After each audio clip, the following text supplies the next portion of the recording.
Hi, Gordon. How are you today?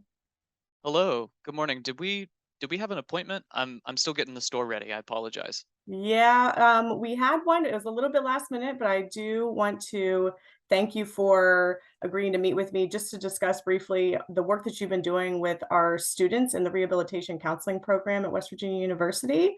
I know Oh, that, yes. yeah, okay. And you've done this relatively recent for us. We had our students going through our career counseling class and learning how to become more proficient and competent in working with employers and doing in some employer engagement. So we really, for first of all, just want to definitely thank you for taking time out of your day and your schedule to work with them. I know it can be daunting to do that, so I appreciate it. I appreciate their assistance. Great, great. So I wanted just to take a little bit of time today to get some feedback from you as one of our wonderful employers to make sure that we are, learning from you as well, lessons that you've learned, your experience in general with our students, and maybe some ways that we can improve the services as well. So just to kind of get started, is there anything in particular you'd like to just share about your experience overall with our students in the rehabilitation counseling program? Sure. It's been really fascinating. I've noticed that a lot of folks that I meet, they have either really looked into the business that I run here at the Bean and Bun, and they know, exactly what kind of workplace demands I have here. And then there are, other learners, other folks that I've worked with who come in and they're still kind of getting caught up to speed. And I think, it probably goes without saying that the learners that are a little more prepared that come and meet with me, the meeting is a little more productive. Sure, that makes sense. Great. So, and we do try to, just to give you an idea of what happens on the back end as well, we don't throw them in not knowing anything. We like to give them some information and some guidance on questions they can be asking, different ways to prompt to share information with you about the services that vocational rehabilitation provides around pre-employment transition services. So we try to do a good amount of preparation from the history of vocational rehabilitation all the way through working and engaging with employers in their workspaces in your home space, right, on your turf. So Right. yeah, so that's good to hear. So the way that we've done this with our students is that we generally have them come in and meet with you once, introduce themselves, introduce the services, and then uh, you all have that open discussion about your needs and how pre-employment transition services can be a benefit to you as an employer partner. But then we have them come back for a second session as well, which again we really appreciate that a follow up to hopefully connect you with some of the clients that they've identified and they've done their homework on which clients might be best suited for you and to fit your needs. So can you tell me a little bit about what you notice between the students that come in their first session with you, their first meeting with you, versus the second time around when they come back and meet with you? Well, they certainly seem a lot more comfortable with me. We've gotten a chance to talk and kind of build a rapport, and it's always great to see them a second time. And I especially love knowing that they're coming in about to tell me something that I, can really use and can really benefit here at the Bean and Bun. Yeah. So it's always been just a really great interaction, and I've always found their specific recommendations to be really helpful, and it really shows me that they've taken the time to consider everything that we talked about in our first meeting. Mhm. Yeah, great. And do you feel like there is a difference in their comfort level and just having that basic conversation with you between the first and second sessions or meeting? Absolutely, absolutely. They seem so much more comfortable, Yeah. and a lot of times we kind of get some of the thornier questions that I have out in the first meeting, so there are a little less of those the second time around. Mm, mm. Yeah, and students, sometimes just kinda get in their heads, before that first meeting with you, and, they've got their list of things they feel like they have to get through, and then they realize, "Oh, wow, I'm actually speaking with another, live person," and, Yes, yes. not canned responses, and, it becomes a genuine interaction, and so, you just can't predict you can never predict what the person, on the other side of the camera or the other side of the table is gonna say back, That's to right. you. So, That's right. yeah. Is there anything in particular you think you've learned from the participants, from our students? There is so much that I've learned from your students. I have come from a real place of ignorance on, what it is that you all do and the services that you all provide. And it's been really great. I've learned so much. Um, and your students, some of them have been a little more prepared than others in terms of the questions I've asked. I've been real specific at times, asking how many of your placements end up working, 6 or 9 or 12 months out. Mhm. And it's been interesting to watch the responses to that. Mm. Yeah, it's with our program and with a lot of rehab counseling students throughout the country, there's a nice mix, we feel, between folks that are coming straight from undergrad programs and, going right into a graduate program, but also individuals that are working currently in the vocational rehabilitation system, maybe not as a full voc rehab counselor that would require a graduate degree. But so we get this nice mix of students that some have no experience and they're very green to it, and that's fine and expected, and then other students have been working in the field and have a little bit more understanding of the process and the voc rehab system in general, and pre-employment transition services. So it's nice for us as well. And I think for me, and I don't know if you want to speak to it as well, it seems like having those two different kind of types of students, they learn from each other.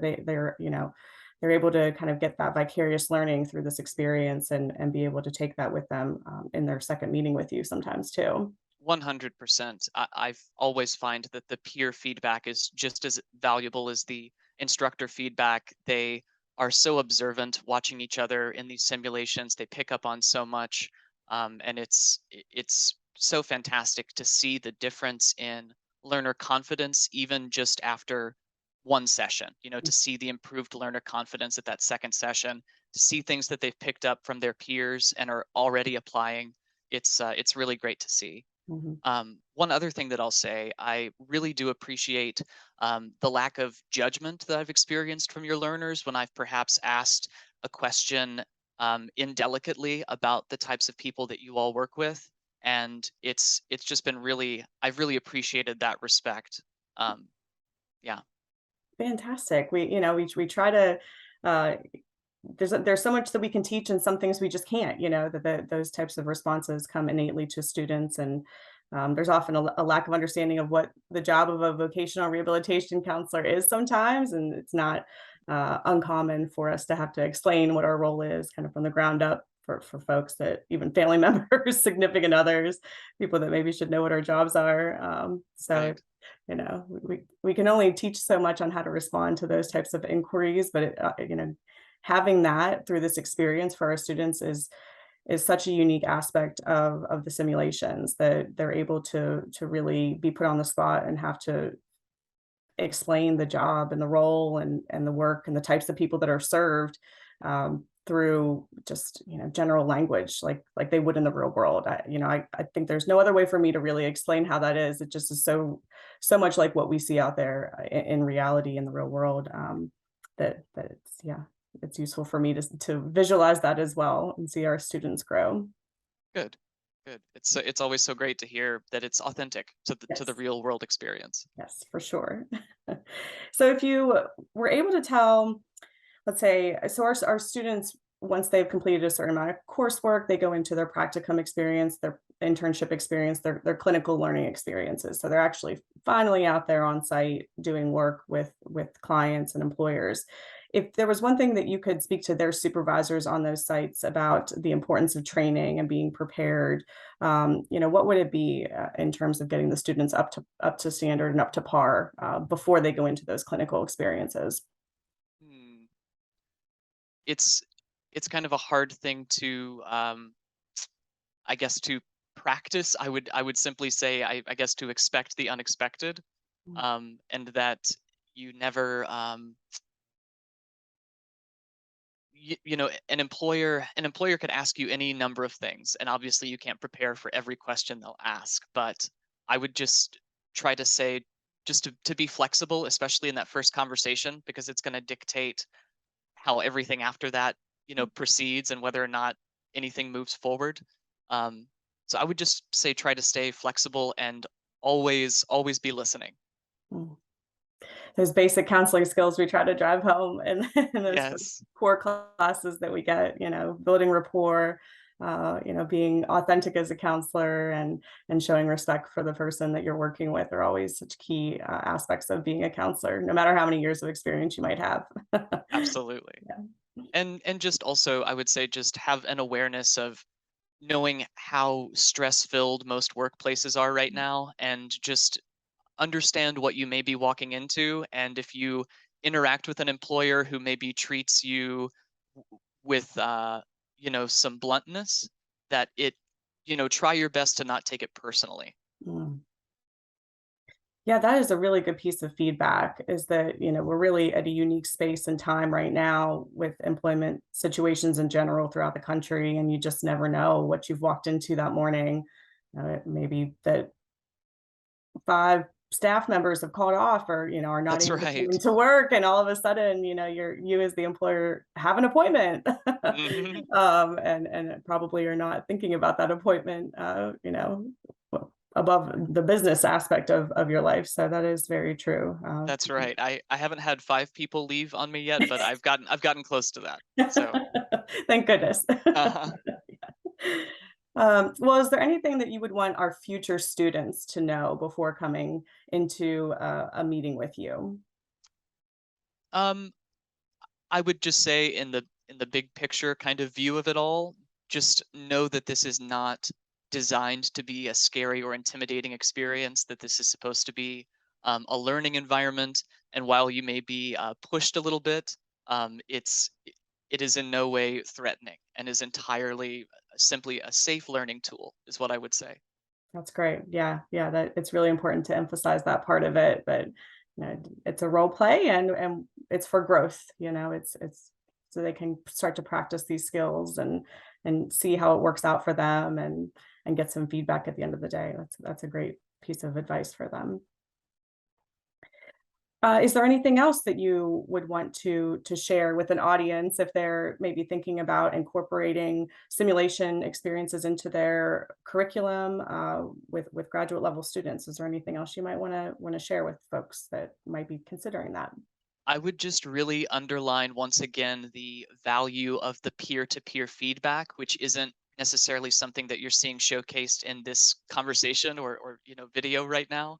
But I just can't overstate how valuable it is. And before anyone dismisses the potential impact or value of these simulations, I would encourage you to watch one in practice and to really see the impact and the immediacy that feedback from their peers and from the faculty provide.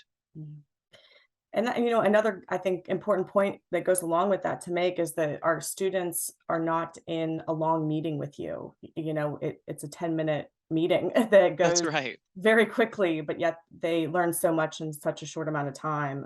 And then being able to get that feedback, like you said, from peers and be able to learn from one another as they continue through the sessions is really valuable. So it's not something that takes a lot of time out of classroom time to get students really engaged in the situation, the simulation. Right. Mhm. Well, I thank you again. I don't have any other main questions to ask. I really appreciate you taking the time out of your very busy schedule to meet with me, and I look forward to the next round of students that we can train and get sent your way for those first and second meetings for employer engagement. Okay. I look forward to that as well. I'll be looking Thank- out for them. Thanks.